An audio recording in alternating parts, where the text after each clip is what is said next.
Salam dan bahagia selalu rekan-rekan semua. Selamat datang di kanal YouTube Ganjar Way. Pada video kali ini saya akan berbagi mengenai analisis perencanaan pengelolaan kinerja periode Juli hingga Desember. Pada periode sebelumnya, kita mendapatkan pelajaran berharga mengenai apa saja yang harus dipilih dan apa yang harus dipersiapkan. Untuk itu, saya sangat berharap apa yang akan saya sampaikan ini dapat membantu rekan-rekan semua untuk membuat perencanaan sesuai dengan kebutuhan, kemampuan, dan target yang ingin dicapai. Walaupun poin yang diminta adalah 32 poin, namun jika mampu lebih dari itu mengapa tidak kita usahakan? Mari kita rencanakan sesuatu yang bisa dilakukan.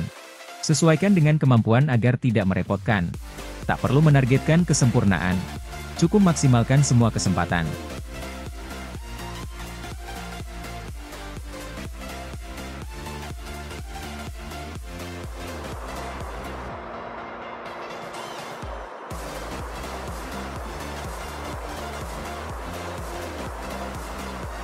Baik, kita mulai dari rencana hasil kerja atau RHK yang pertama, yaitu meningkatnya kompetensi melalui peran sebagai peserta pelatihan mandiri sesuai model kompetensi guru, kepala sekolah, dan/atau pengawas sekolah. Adapun dokumen yang harus diunggah adalah sertifikat topik pelatihan mandiri atau biasa lebih dikenal sertifikat PMM. Jika pada saat pelaporan sertifikat belum ada karena belum divalidasi, Anda dapat mengunggah dokumen aksi nyata. Adapun nilai untuk satu kegiatan dari RHK ini adalah 8 poin dengan maksimal kegiatan yang dapat direncanakan sebanyak 4 kegiatan. Menurut saya, tingkat kesulitan dari RHK ini berada pada tingkat sedang. Namun, jika Anda sudah terbiasa atau sudah memahami tips and triknya, maka tingkat kesulitan RHK ini berada di level mudah. Saya merekomendasikan untuk memilih RHK ini dengan mengambil 2 kegiatan. Namun, bagi Anda yang sudah terbiasa, akan lebih baik jika dipilih 4 kegiatan.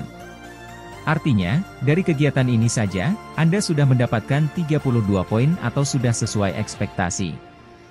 Namun, jika ingin nilainya di atas ekspektasi, Anda tinggal memilih satu kegiatan lagi dari 18 RHK yang tersedia. Baik, berikut ini tips menyelesaikan kegiatan pada RHK ini diantaranya. 1.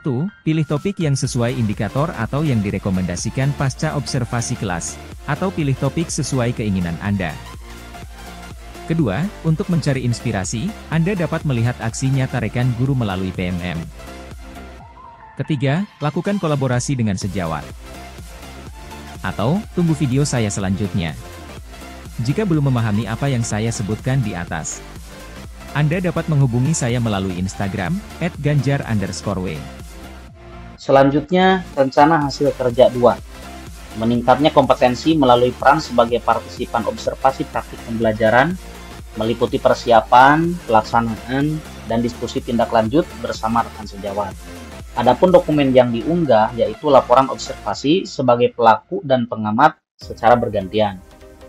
Maksudnya, laporan ini meliputi Anda sebagai observer dan observernya. Kemudian nilai per kegiatannya adalah 8 poin dengan maksimal kegiatan 4. Tingkat kesulitan kegiatan menurut saya ini sulit, karena membutuhkan banyak waktu dan tenaga serta membutuhkan partner. Kemudian rekomendasi saya, jika Anda memiliki rekan yang satu frekuensi, siap capek dan meluangkan banyak waktu, ambillah RHK ini. Karena selain mendapat 8 poin, Anda akan mendapatkan manfaat yang sangat banyak dari kegiatan ini. Salah satunya adalah saling memberikan umpan balik. Namun jika tidak demikian, lebih baik ditinggalkan saja atau dilewati. Lalu apa saja yang harus dipersiapkan jika mau memilih dan melaksanakan RHK ini? Pertama, pelajari topik menjalankan komunitas belajar dalam sekolah pada PMM.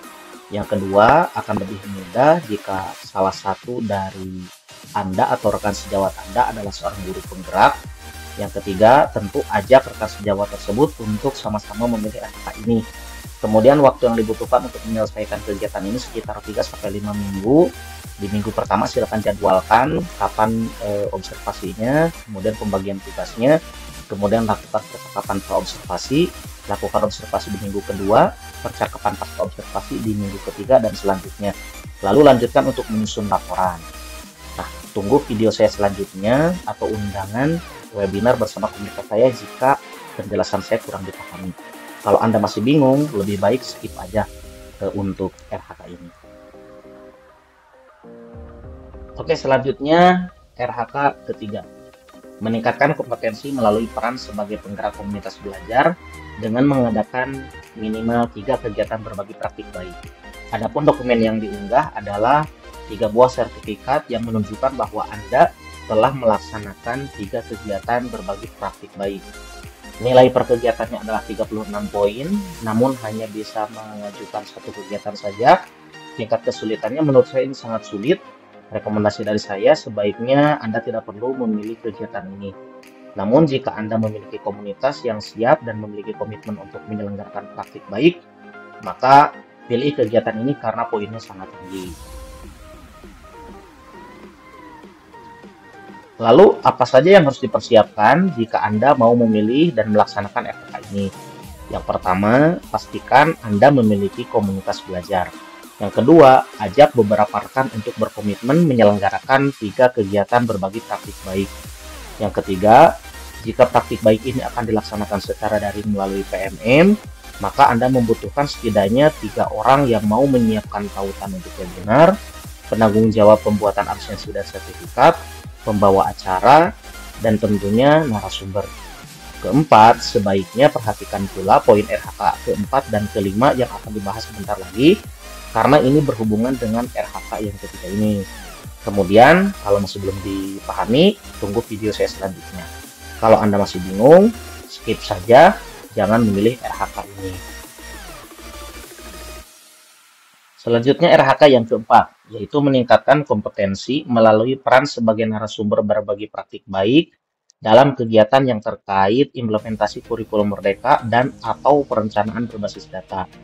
Adapun dokumen yang diunggah adalah sertifikat, di mana sertifikat ini menunjukkan satu kegiatan berdurasi 2-3 jam, nilai per kegiatannya adalah 8, maksimal kegiatannya adalah 4, kemudian peringkat kesulitannya atau tingkat kesulitannya menurut saya ini sulit, kemudian rekomendasi sebaiknya tidak perlu memilih ini, namun jika Anda mau memilih ini, Anda harus memiliki kombel aktif dan bergabung dengan kombel yang aktif memberikan cerita praktik baik.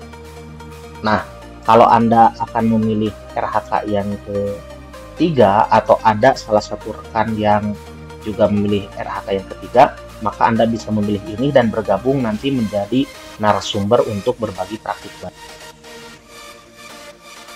Selanjutnya RHK yang kelima, meningkatkan kompetensi melalui peran sebagai peserta berbagi praktik baik yang diselenggarakan komunitas belajar. Dokumen yang diunggah adalah sertifikat, satu kegiatan berdurasi 2-3 jam, kemudian nilai per kegiatannya adalah 4, maksimal kegiatannya adalah 8, tingkat kesulitannya sangat mudah, kemudian rekomendasi, saya sarankan Anda memilih RHK ini, pilihan minimal 2 kegiatan, Anda hanya perlu mengikuti webinar dari kombel-kombel yang tersedia di PMM, luangkan waktu, ikuti, dengarkan, ambil manfaatnya, jangan lupa isi absen, kemudian dapatkan sertifikat yang setara dengan 4 poin. Bapak dan Ibu, saya sarankan Bapak dan Ibu memilih RHK ketiga, keempat, dan kelima, atau RHK 4 dan 5. Caranya, ya, pertama, Bapak Ibu pastikan sudah memiliki kombel di sekolah. Ajak beberapa rekan untuk aktif mengadakan kegiatan kombel. Kemudian, laksanakan kegiatan berbagi praktik baik di sekolah atau melalui webinar di PMM. Bagi peran Bapak Ibu di sekolah itu ya di kombel tersebut. Siapa yang jadi penggerak komunitasnya, kemudian siapa narasumbernya, dan siapa yang jadi pesertanya. Lakukan secara bergiliran, dijadwalkan. Nah, kalau ini berjalan, saya yakin masing-masing anggota komunitas bisa mengumpulkan 100 poin. Jadi Bapak dan Ibu tinggal hanya memilih RHK ketiga, keempat, dan kelima, itu sudah mendapatkan 100 poin, asal mau berkolaborasi. Selanjutnya RHK yang keenam, meningkatkan kompetensi melalui peran sebagai peserta program pelatihan dan pendidikan jangka pendek atau menengah pada bidang kepemimpinan dan bidang teknis yang relevan, seperti pendidikan guru penggerak atau pelatihan manajerial kepala sekolah. Dokumen yang diunggah adalah satu sertifikat, kemudian nilai per kegiatannya 128 poin, maksimal kegiatannya hanya 1, tapi berdurasi 3-6 bulan. Tingkat kesulitan kegiatannya menurut saya ini sangat sulit, karena tentu mengikuti pendidikan guru penggerak itu tidak hanya sesuai keinginan kita, karena ada seleksi. Begitu. Jadi sebaiknya Anda hindari untuk memilih ini kecuali jika Anda merupakan peserta pendidikan guru penggerak dan sudah dipastikan kegiatan berakhir dan menerima sertifikat di bulan Desember tahun 2024. Kalau tidak, lebih baik ini di-skip saja. Selanjutnya RHK yang ke-7, meningkatnya kompetensi melalui peran sebagai peserta kegiatan pelatihan atau bimbingan teknis yang memperoleh sertifikat di bidang pendidikan, kebudayaan, riset, dan teknologi.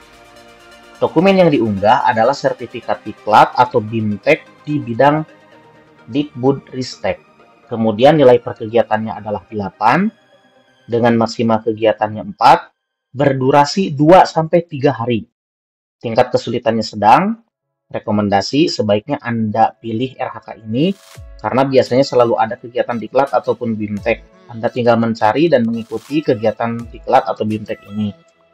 Atau biasanya di sekolah itu suka ada IHT ya di awal tahun ajaran. Nah, jadi menurut saya paling tidak pilih satu untuk RHK yang ini.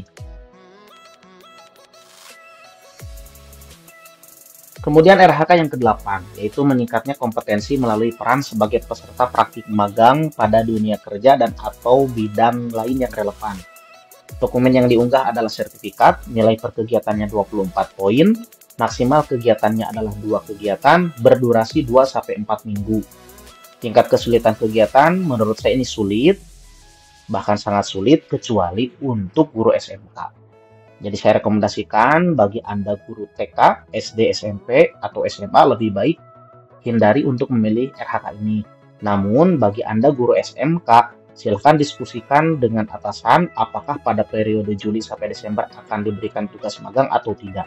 Jika iya, Anda akan diberikan tugas untuk magang, maka pilih RHK ini. Jika tidak, lebih baik tidak memilih RHK ini. Kalau bisa ya bagus ya, karena poinnya juga besar, yaitu 24 poin.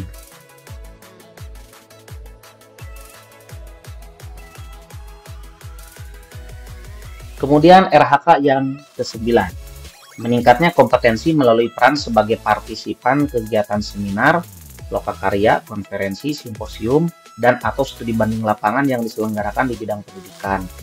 Dokumen yang diunggah adalah sertifikat, nilai per kegiatannya 4 poin, maksimal kegiatannya adalah 8 kegiatan, tingkat kesulitannya ini sangat mudah. Rekomendasi saya sarankan Anda untuk memilih RHK ini, karena banyak kobel di PMM yang membuat kita lebih mudah dalam mengikuti berbagai kegiatan webinar atau seminar. Setiap hari itu biasanya selalu ada kegiatan webinar ini. Jadi saya sarankan Anda bisa maksimalkan ini, pilih 8 kegiatan. Selanjutnya masuk RHK yang ke-10, yaitu meningkatnya kompetensi melalui peran sebagai peraih pengakuan atau penghargaan terhadap kompetensi dan kinerjanya dalam berbagai wadah atau ajang. Dokumen yang diunggah adalah piagam, nilai per kegiatannya adalah 12, maksimal kegiatannya 3, tingkat kesulitan menurut saya ini sulit. Kemudian saya merekomendasikan untuk tidak memilih RHK ini karena membutuhkan keterlibatan dari sejumlah orang, dari sejumlah pihak di luar lingkungan kerja kita. Namun jika pada periode Juli sampai Desember Anda bisa mengajukan misalkan Satya Lencana atau hendak mengikuti ajang penghargaan, maka silahkan pilih RHK ini. Namun saya lebih menyarankan lebih baik hindari saja untuk memilih RHK ini karena menurut saya ini terlalu ribet, terlalu sulit karena melibatkan berbagai pihak untuk mendapatkan piagam ini. Lalu RHK yang ke-11, yaitu meningkatnya kompetensi melalui peran sebagai penelaah hasil nyata sejawat yang dihasilkan guru dan atau kepala sekolah lain. Dokumen yang diunggah adalah berupa laporan, nilai per kegiatannya 6 poin, maksimal kegiatannya adalah 6 kegiatan, di mana setiap 10 aksi nyata yang ditelaah itu sama dengan 6 poin. Tingkat kesulitan kegiatan ini menurut saya sulit. Kenapa? Karena untuk menjadi penelaah aksi nyata sejawat ini, Anda harus memenuhi syarat-syarat seperti memiliki 10 sertifikat topik pelatihan mandiri, kemudian lulus dalam tes tulis penelaah aksi nyata sejawat. Jadi, kalau Anda tidak memenuhi kualifikasi ini, lebih baik Anda hindari saja. Tapi kalau yakin ada seleksi penelaah aksi nyata dan Anda yakin akan lolos, maka lebih baik pilih ini karena lumayan, 36 poin. Selanjutnya RHK ke-12, yaitu meningkatkan kompetensi melalui peran sebagai penelaah cerita praktik yang dihasilkan guru dan atau kepala sekolah lain. Dokumen yang diunggah adalah laporan, nilai per kegiatannya 6 poin, maksimal kegiatannya adalah 6 kegiatan, di mana setiap 10 cerita praktik yang ditelaah sama dengan 6 poin. Tingkat kesulitannya menurut saya ini juga sulit. Sebaiknya Anda menghindari RHK ini kecuali jika Anda memiliki kesempatan menjadi penelaah cerita praktik dari sejawat di PMM. Namun jujur untuk RHK ini saya belum mendapatkan gambaran karena kebetulan saya belum pernah melihat adanya seleksi penelaah cerita praktik ya. Seperti penelaah aksi nyata sejawat itu kan sudah pernah dilaksanakan beberapa kali. Kalau penelaah cerita praktik saya belum pernah mengikuti. Jadi kalau saya sendiri akan menghindari untuk memilih RHK yang ke-12 ini. Selanjutnya yang ke-13 yaitu meningkatnya kompetensi melalui peran sebagai penelaah perangkat ajar yang dihasilkan guru dan atau kepala sekolah lain. Dokumen yang diunggah adalah laporan, nilai per kegiatannya 6 poin, maksimal kegiatannya adalah 6 kegiatan, setiap 10 perangkat ajar yang ditelaah itu sama dengan 6 poin. Tingkat kesulitan kegiatannya sulit, rekomendasinya sama seperti yang saya rekomendasikan di RHK yang ke-12, yaitu lebih baik hindari saja kecuali kalau memang ada seleksi untuk penelaah perangkat ajar, kemudian Anda memenuhi syarat dan Anda lolos seleksi. Maka pilih ini karena lumayan poinnya 36, 6 kali 6 gitu ya. Tapi kalau saya sendiri untuk ya sampai dibuatnya video ini, saya akan menghindari memilih RHK ke-13 ini. Selanjutnya RHK ke-14 yaitu meningkatnya kompetensi melalui peran sebagai penyusun cerita praktik yang didapat atau yang dapat dibagikan kepada guru dan atau kepala sekolah lain. Dokumen yang diunggah adalah cerita praktik yang terbit di PMM, nilai per kegiatannya 12, maksimal kegiatannya 3 kegiatan, tingkat kesulitan kegiatannya menurut saya sedang, sehingga saya merekomendasikan jika Anda senang berinovasi dan berefleksi, maka silahkan pilih RHK ini, karena bagi Anda yang terbiasa ini termasuk mudah. Namun jika Anda tidak memiliki waktu luang karena sibuk atau maaf karena malas mungkin ya, maka lebih baik tidak memilih RHK ini untuk dilaksanakan pada periode Juli sampai Desember. Tapi bagi Anda yang suka berinovasi dan berefleksi dan bercerita, yuk pilih RHK ini.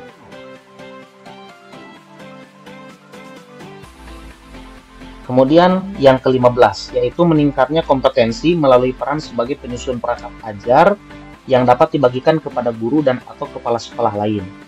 Dokumen yang diunggah adalah perangkat ajar yang terbit di PMM dengan nilai per kegiatannya 24 poin, maksimal kegiatannya adalah 2 kegiatan, tingkat kesulitannya menurut saya ini lumayan sulit ya, sehingga saya rekomendasikan jika Anda senang berinovasi dan merancang sendiri perangkat ajar yang digunakan dalam proses pembelajaran,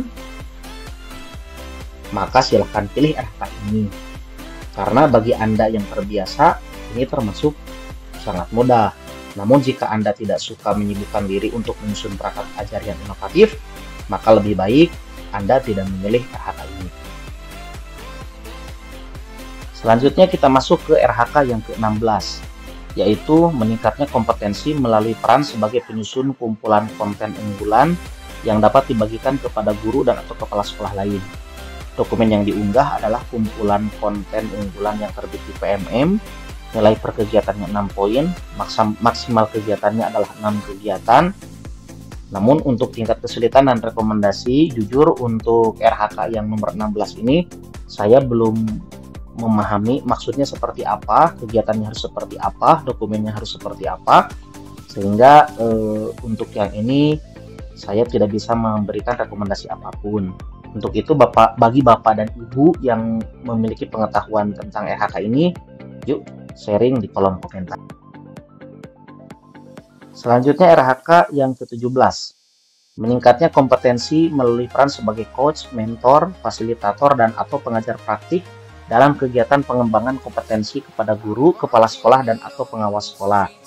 Dokumen yang diunggah: sertifikat, nilai per kegiatannya 12 poin, maksimal kegiatannya adalah 3 kegiatan, namun untuk tingkat kesulitan dan rekomendasi sama seperti RHK sebelumnya, karena saya belum memahami seperti apa bentuk kegiatannya, sertifikatnya seperti apa, maka untuk RHK ini saya tidak bisa merekomendasikan apapun.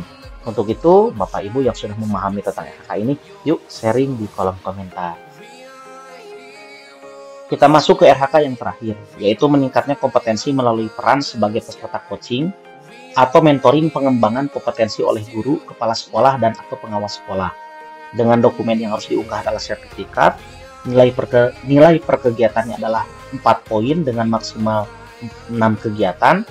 Tingkat kesulitan saya tidak bisa memberikan penilaian atau memberikan pendapat. Kemudian rekomendasi. Untuk RHK ini saya masih belum memahami seperti apa seharusnya ya kegiatannya. Namun jika membaca RHK ke-17 seharusnya bisa dilaksanakan secara bersamaan. Mungkin seperti ini, ada yang berperan sebagai coach atau mentor dan ada yang berperan sebagai coachee. Mungkin seperti itu.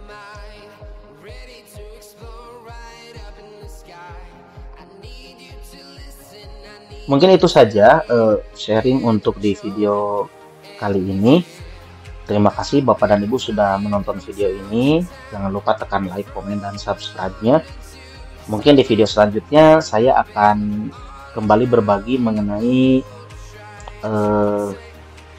simulasi seperti apa, kemudian apa saja yang harus kita pilih dari yang asal jadi atau mungkin yang ingin dapat nilai terbaik gitu ya. Jadi mohon tunggu video selanjutnya. Itu saja mungkin untuk video kali ini, semoga bermanfaat. Kita bertemu di kesempatan selanjutnya. Terima kasih. Assalamualaikum.